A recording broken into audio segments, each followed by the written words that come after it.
এই হলো কালু, আমার প্রিয় বন্ধু, আর আমি পায়েল।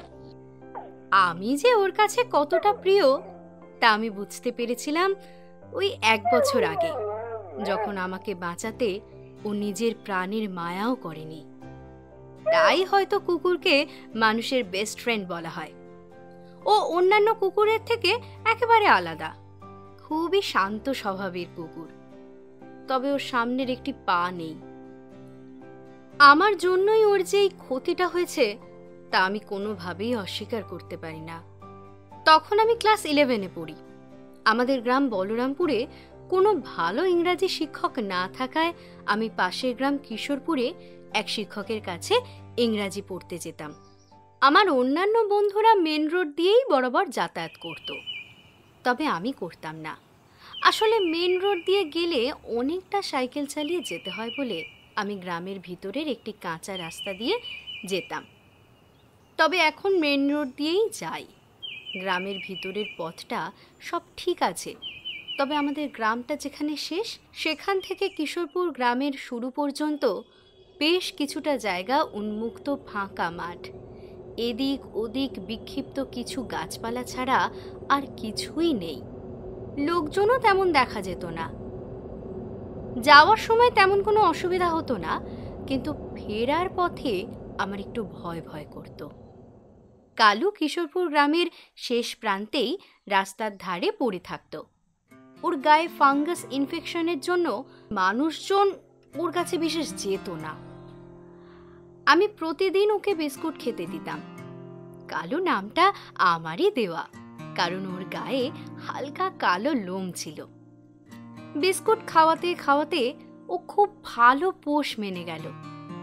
যখন আমি পড়ে বাড়ি ফিরতাম, কালু আমার সাথে সাথে ওই ফাঁকা পথটুকু আসতো।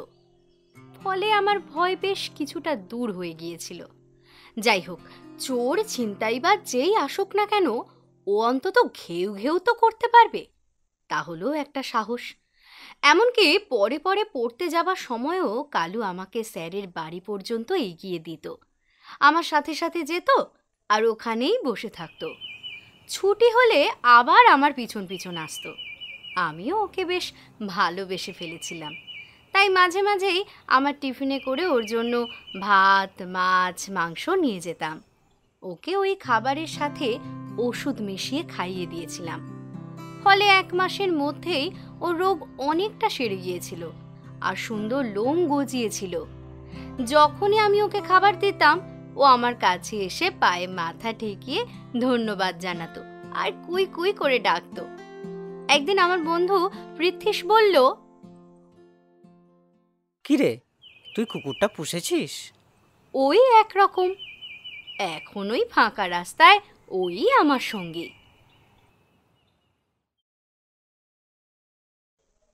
একদিন এক ঘটনা ঘটল, যার কথা ভাবলে আজও আমার গায়ে কাঁটা দিয়ে ওঠে।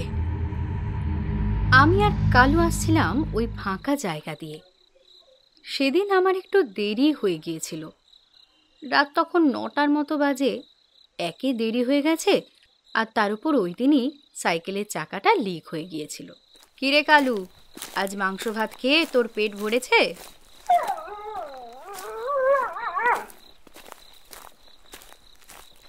আচ্ছা, তুই আমাকে ভুলে যাবি না তো? ও তখন আমার কাছে এসে আমার পায়ে মাথা ঘষতে শুরু করলো আর কুই কুই করতে লাগলো। ও বুঝিয়ে দিল যে ও আমাকে কতটা ভালোবাসে।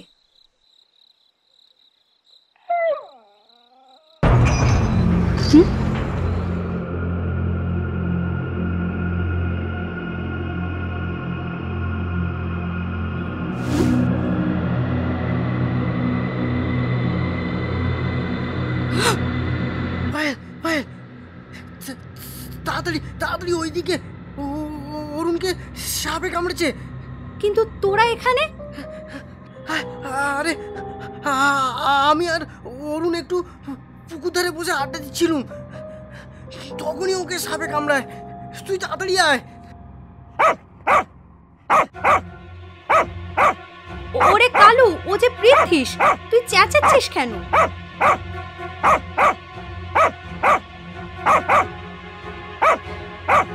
তাড়াতাড়ি চল, না হলে অরুণকে বাঁচানো যাবে না।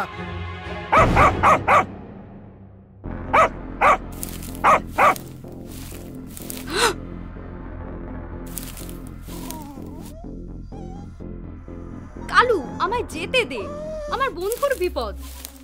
কালু এবার কই কই করতে লাগলো, কিন্তু এসব তো আনন্দের নয়, বরং ভয়ের। ও যেন আমাকে বারবার বলছে যেও না যেও না, কিন্তু ওর কথা আমি বুঝলাম না।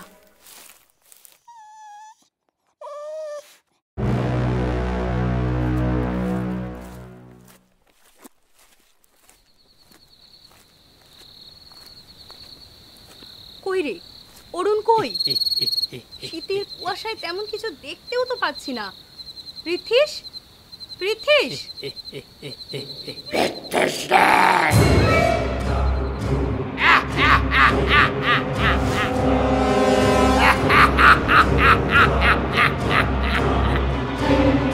আমি তোর মিত্র।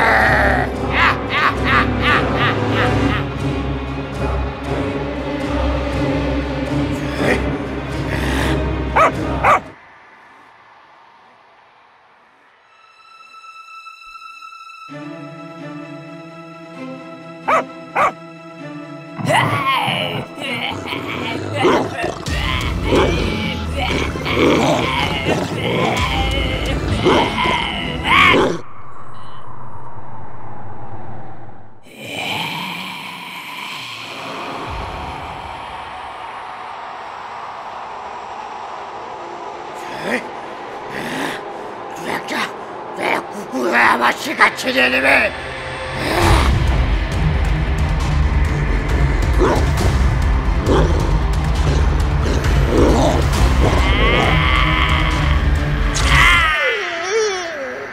কালু!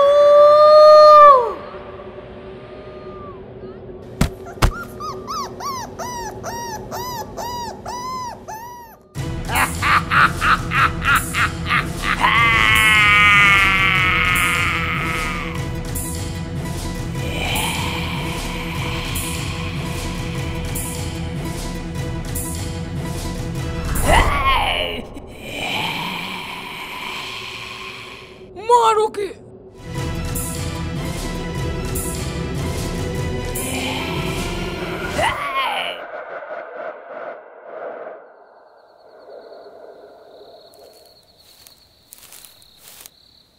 ওমে, ওমে, তুমি ঠিক আছো? এত রাতে এখানে এসেছো কেন? তুমি ওই শয়তানের ব্যাপারে মনে হচ্ছে কিছুই জানো না। আসলে আসলে ও পৃথ্বীশে। আর পৃথ্বীশ? ও পৃথ্বীশ টিথ্বীশ কেউ নয়, ও বেটা একটা চোর। এই গ্রামের লোকেদের ছাগল মুরগি চুরি করে বেড়াতো। একদিন ওকে হাতে নাতে ধরে সবাই মিলে বেধড়ক মার দেয়। তার ফলে ও প্রাণ হারায়, আর তারপর থেকেই ও সুযোগ পেলেই মানুষের ক্ষতি করার চেষ্টা করে।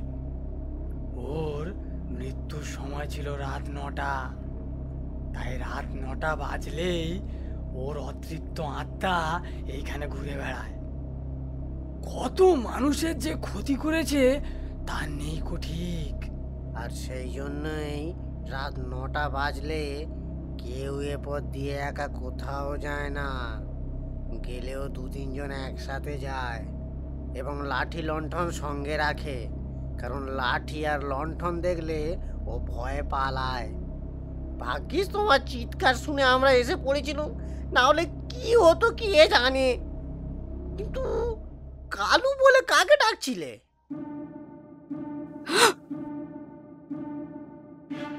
কালু! গিয়ে দেখলাম যে তার প্রাণের মায়া না করে আমাকে বাঁচাতে এসেছিল সেই কালু মাটিতে লুটিয়ে আছে।